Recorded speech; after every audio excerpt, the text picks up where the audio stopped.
Samy hafa kosa tamin'ny tompon'andraikitra malagasy toy ny filohan'ny tetezamita, ny prime ministre, ny mpanosy ny sordalana, ny mpitandro ny filaminana, ny senita, ny CSC, ny JICA, ny FFKM dia nanao tatitra tamin'ny mpanao gazety androany ny mpanelanelany ny SADC tao anatin'ny fanambarana izay nataony noho namafisana Andriamatoa Roakim Sisano ny tsy maintsy irosona ao anatin'ny fifidianana. Mankasitraka ny tete-androm-pifidianana narosin'ny senita dia ny 5 oktobra amin'ny fihodinana voalohany amin'ny fifidianana filoham-pirenena ary ny 20 desambra amin'ny fihodinana faharoa miaraka amin'ny fifidianana solombavam-bahoaka ny mpitarika amin'ny fanelanelana ny SADC. Mankasitraka ihany koa ny lisitry ny kandida afaka amin'ny faninana amin'ny fifidianana filoham-pirenena navoakan'ny CES ny filoha mozambikanina teo aloha.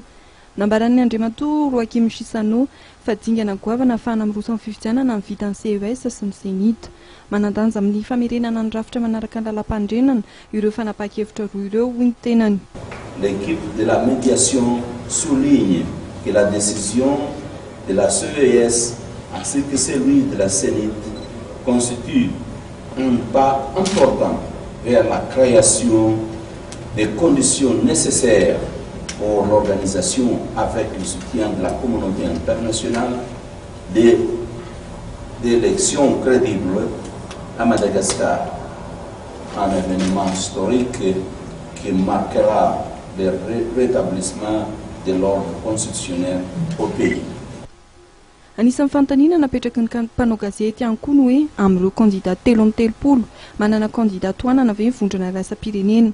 Raha namaly io fanontaniana io dia nilaza Andriamatoa Roakim Sisano fa kandidat ny vondrona raisam-pirenena avokoa ireo. Tous les candidats sont des candidats de la communauté internationale. Tous. Tsy maintsy irosona aingana ny fifidianana hoy mpanelanelany SADC.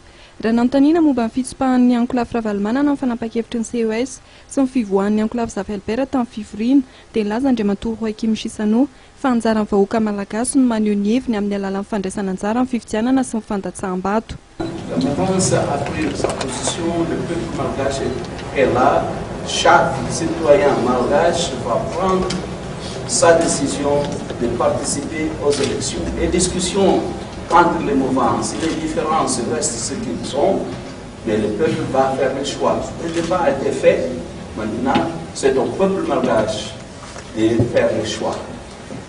Le mot, la parole est au peuple malgache à travers les urnes.